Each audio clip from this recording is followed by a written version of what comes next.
जय हिंद प्यारे बच्चों, आपका स्वागत है आज एक और नई वीडियो में। आज मैं लेके आया हूँ आप लोगों के लिए कुछ महत्वपूर्ण प्रश्न जो कि पिछले वर्ष बोर्ड परीक्षाओं में पूछे गए थे। आज हम प्रश्न करेंगे पृष्ठीय क्षेत्रफल तथा आयतन से। तो देखते हैं। सबसे पहला प्रश्न 2 नंबर में सन 2023 में पूछा गया था। एक लंबवृत्तीय शंकु के आधार की त्रिज्या 3.5 सेंटीमीटर है तथा ऊंचाई 12 सेंटीमीटर है। शंकु की तिर्यक ऊंचाई ज्ञात कीजिए। तो देखिए, सबसे पहले बात करते हैं शंकु की। तो उसमें शंकु दे रखा है, एक शंकु है, मान लीजिए ये रहा मेरे पास एक शंकु, ठीक है, ये शंकु है। शंकु के बाद उसने बुलाया कि जिसकी ऊंचाई है इस शंकु की वो कितनी है, 12 सेंटीमीटर। कितनी है, 12 सेंटीमीटर। उसकी जो रेडियस है, जो त्रिज्या है, इसकी जो त्रिज्या कितनी है, 3.5 सेंटीमीटर। यानी क्या क्या दे रखा है, जो हाइट दे रखी है शंकु की h बराबर 12 सेंटीमीटर और मुझे रेडियस यानी त्रिज्या दे रखी है 3.5 सेंटीमीटर।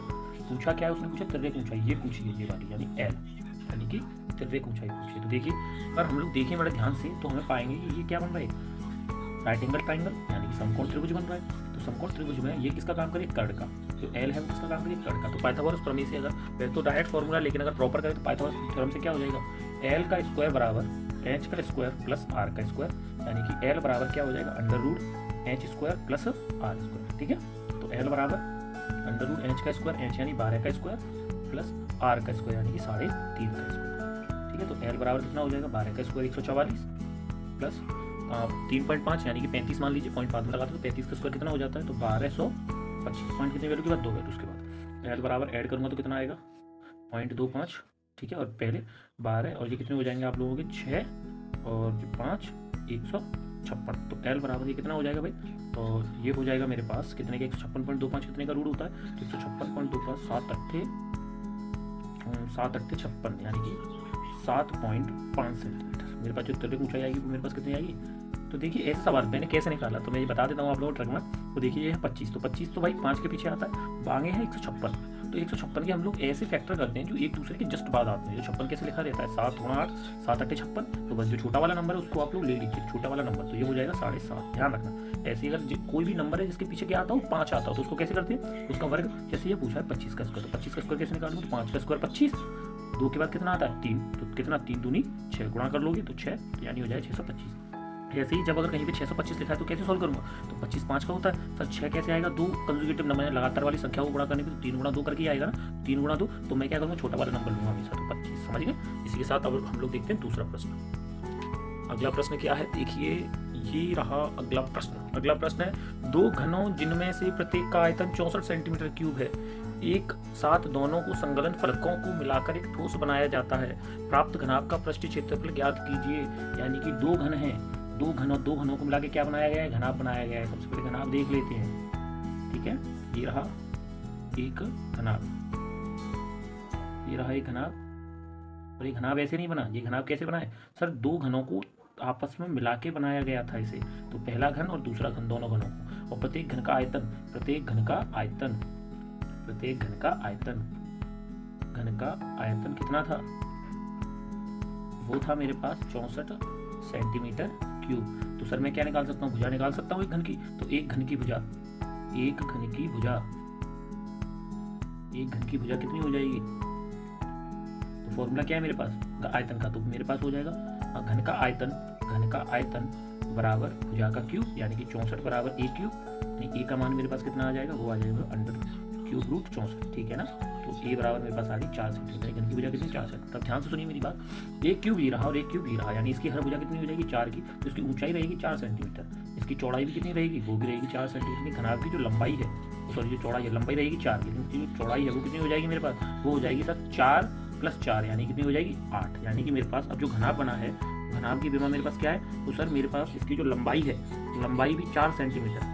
ठीक है, इसकी जो चौड़ाई है, वो सॉरी पहले ऊंचाई भी 4 सेंटीमीटर, लेकिन बस क्या बदल गया, मेरे पास बदल गया इसकी लंबाई कितनी हो जाएगी सर, देखिए तो यहाँ से लेके यहाँ तक 1, तो 4 और 1 ये रहा 4, तो 4 + 4 कितना, तो लंबाई हो जाएगी मेरे पास 8 सेंटीमीटर। मुझे निकालना क्या है, मुझे निकालना है पृष्ठीय क्षेत्रफल। तो घनाभ का पृष्ठीय क्षेत्रफल, तो पृष्ठीय क्षेत्रफल कितना होता है, तो फॉर्मूला हो जाएगा 2 ब्रैकेट में LB + BH + HL। ठीक है, तो देखिए 2 LB, L की वैल्यू कितनी 4, B की वैल्यू कितनी 8, प्लस 8 गुणा H की वैल्यू 4, प्लस 4 गुणा 4। ठीक है, तो 2, तो 8 चौक 32 प्लस 8 चौक 32 प्लस 4 चौक 16। ठीक है, तो 2 32 और 32 64 प्लस 16। ठीक है, तो 2 64 और 16 को जोड़ने पे कितना आएगा मेरे पास? 64 और 16 को जोड़ने पे आएगा 80, तो गुणा करूंगा तो मेरे पास आ जाएगा 160 सेंटीमीटर स्क्वायर। इसी के साथ दूसरा प्रश्न भी समाप्त। अब देखते हैं हम लोग एक अगला प्रश्न जो कि पिछले वर्ष पूछा गया था।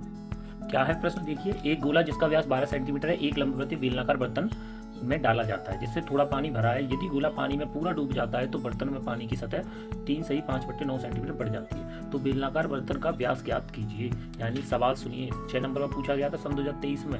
एक गोला है जिसको किस में डाला जा रहा है? बेलन के अंदर। मान लीजिए ये रहा मेरे पास बेलन, ठीक है। इस बेलन के अंदर एक गोला डाला गया, ये गोला डाला गया और इसके अंदर कुछ पानी भरा था। तो पानी कुछ हाइट तक आ गया, कुछ हाइट तक आ गया ये पानी। तो देखिए मेरे पास क्या कितनी हाइट तक आ गया? तो ये पानी आ गया 3 सही 5/9 तक, ठीक है। तो सुनिए जरा, भाई पानी कितना डिस्प्लेस होगा? इसका पानी उतना ही तो डिस्प्लेस होगा, यानी कितना ऊपर उठेगा?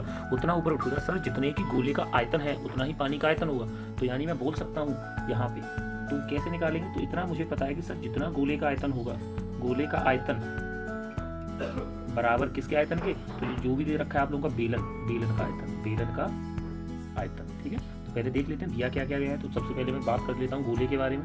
तो गोले का क्या दे रखा है और बेलन के बारे में क्या क्या दे रखा है। तो गोले का जो आयतन है मेरे पास, गोले का व्यास दे रखा है डायमीटर 12 सेंटीमीटर। तो उसकी त्रिज्या कितनी हो जाएगी मेरे पास? आधी हो जाएगी, यानी 6 सेंटीमीटर। पूछा क्या है? बेलन का व्यास निकालना है। तो बेलन का व्यास डायमीटर निकालना है बेलन का, ठीक है। और हाइट कितनी दे रखी है? हाइट दे रखी है 3 सही 5/9 सेंटीमीटर। अगर मैं इसको थोड़ा सा और अच्छे से कैलकुलेट कर दूँ, 9 के 27, 27 और 5 32, यानी 32/9 सेंटीमीटर, ठीक है। तो फॉर्मूला लगाते हैं। तो गोले का आयतन कितना होता है? गोले का आयतन होता है 4/3 पाई आर। तो देखिए दोनों की रेडियस अलग अलग है, इसकी रेडियस अलग होगी और इसकी रेडियस अलग होगी। तो पाई आर क्यूब बराबर बेले का आयतन का formula pi r square h, pi r square h, ठीक है। एच मुझे दे रखी है, तो देखिए पाई से तो कट गई पाई, ठीक है। लेकिन ये वाली आर अलग है, इसको आर बड़ी लिख लेता हूँ, ठीक है। 4/3 गोले की त्रिज्या दे रखी कितनी? 6, तो 6 का क्यूब, तो 6 गुणा 6 बराबर आर स्क्वायर। और एच का मान कितना है? एच का मान है 32/9। 3 से कितनी बार कट जाएगी? 2 बार कट जाएगी, ठीक है। और भी कुछ बात तो देखिए, 4 से जो 32 है, 4 से बराबर 32 कट जाएंगे 8 बार, 2 से फिर से 4 बार, ठीक है। 2 से 4 बार कट गए, तो मेरे पास कितना बचा? 6 गुणा 6 यानी 36 बराबर इधर कितना बचा? 4 r²/9। क्रॉस मल्टीप्लाई करता हूँ, क्रॉस मल्टीप्लाई करने पर मेरे पास क्या बचेगा? तो ये बचेगा मेरे पास 4r² बराबर 36 गुणा 9, ठीक है। तो यहाँ से r² बराबर 36 गुणा 9/4। 4 से फिर से कितनी बार? 9 बार कटेंगे, तो यानी r² उधर जाके अंडर रूट में 9 गुणा 9, यानी कि आर की वैल्यू मेरे पास आ जाएगी। देखिए पेयर में रूट में, तो एक वैल्यू 9 सेंटीमीटर। यानी कि मेरे पास त्रिज्या किसकी आ गई? बेलन की त्रिज्या आ गई। मुझे पूछा है बेलन का व्यास, बेलन का व्यास। तो बेलन का व्यास कितना हो जाएगा मेरे पास? तो बेलन का व्यास हो जाएगा मेरे पास सर 2 गुणा बेलन की त्रिज्या, यानी कि 2 गुणा 9 बराबर 18 सेंटीमीटर। इसी के साथ ये वाला प्रश्न भी समाप्त। अब हम लोग बढ़ते हैं अगले प्रश्न की ओर, जो कि वो भी महत्वपूर्ण है, ठीक है। अगला प्रश्न क्या है? एक ठोस शंकु के आकार का है जो एक समान आधार त्रिज्या के अर्धगोले पर अध्यारोपित है। यदि अर्धगोले का वक्रपृष्ठ तथा शंकु का वक्रपृष्ठ समान है तो शंकु की त्रिज्या और ऊंचाई का अनुपात ज्ञात करना है, ठीक है। क्या बोला गया है? तो एक ठोस शंकु के आकार का है, ठीक है, जो एक समान त्रिज्या वाले अर्धगोले पर अध्यारोपित है। यानी कि एक गोला है अर्धगोला, उसके ऊपर कौन है? एक शंकु है, उसके ऊपर एक शंकु है, और इनको मिला के क्या बनाया गया है? एक ठोस बनाया गया है। क्या बनाया गया है? एक ठोस, ठीक है। उसने क्या बोला है? यदि अर्धगोले का वक्रपृष्ठ क्षेत्रफल, यानी जो अर्धगोला है इसका वक्रपृष्ठ, अर्धगोले का वक्रपृष्ठ बराबर है किसके? शंकु के वक्रपृष्ठ के, यानी शंकु के वक्रपृष्ठ के, ठीक है, वक्रपृष्ठ के। तो उसने क्या पूछा है कि शंकु की त्रिज्या और ऊंचाई का अनुपात ज्ञात करना है। तो शंकु की त्रिज्या और ऊंचाई का अनुपात ज्ञात करना है, ठीक है। तो ये वाला क्वेश्चन दे रखा है। और कुछ बताया गया सवाल में? नहीं, और कुछ नहीं दे रखा। तो चलिए करते हैं। अच्छा, तो देखिए दोनों के लिए डेली सवाल में मेरे पास दिया क्या क्या, पहले वो लिख लेता हूँ। तो मेरे पास एक है सर गोला, कौन सा गोला? आधा गोला, वेरी गुड, अर्धगोला। और एक है मेरे पास शंकु, ठीक है। इसकी त्रिज्या भी 8 सेंटीमीटर है, इसकी त्रिज्या भी 8 सेंटीमीटर है, ठीक है, 8 सेंटीमीटर।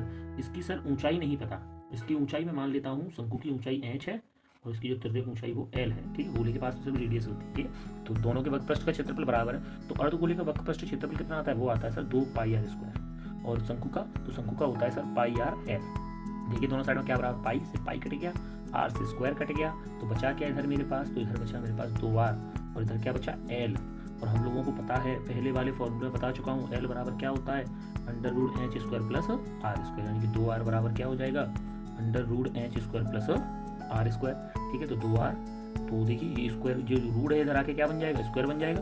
बराबर में क्या बचेगा यहाँ से? h square plus r square, 2 का स्क्वायर 4 और आर का आर स्क्वायर बराबर h square plus r square. ये आर इधर आएगा तो 4r square minus r square बराबर एच स्क्वायर। तो कितना बचेगा 3r स्क्वायर बराबर एच स्क्वायर। उसने बोला क्या है, त्रिज्या और ऊंचाई का रेशियो, यानी त्रिज्या ऊपर आनी चाहिए। तो एच को मैं इधर लेके आऊँ तो कितना हो जाएगा 3r स्क्वायर बट्टे कितना 3r स्क्वायर बट्टे एच स्क्वायर। और इधर कितना बचेगा सिर्फ 1। मैं क्या लिख सकता हूँ उसको 3r स्क्वायर बट्टे, देखिए सॉरी कितना 3r स्क्वायर बट्टे एच 3r। मैं इस पे का रूट लगा दूँ तो मैं इसको पूरे का क्या लिख सकता हूँ, उसको लिख सकता हूँ बराबर में ये उधर जाके क्या हो जाएगा रूट, मेरे पास बचेगा अंडर रूट 3r बट्टे एच बराबर 1 अंडर रूट 1। ठीक है, अंडर रूट 1 हमें देखिए तो यहाँ से क्या हो जाएगा अंडर रूट 1। तो मेरे पास यहाँ से कितनी वैल्यू बचेगी, तो मेरे पास बचेगा देखिए अंडर रूट 3r बट्टे एच बराबर 1 का रूट तो हम लोगों को पता है 1 ही होता है। अब ये रूट 3 यहाँ किस में चला जाएगा डिवाइड में, यानी r बट्टे एच मेरे पास कितना आएगा 1 बट्टे रूट 3। यानी कि जो त्रिज्या है और ऊंचाई है उसका जो रेशियो आएगा वो मेरे पास कितना आएगा, वो आएगा 1 रूट 3। ठीक है, इसी के साथ ये वाला प्रश्न भी समाप्त। आशा है आप लोगों को सभी प्रश्न समझ आए होंगे। ऐसे ही मजेदार वीडियो के लिए आप लोग जुड़े रहिए हमारे चैनल के साथ। तब तक के लिए जय हिंद।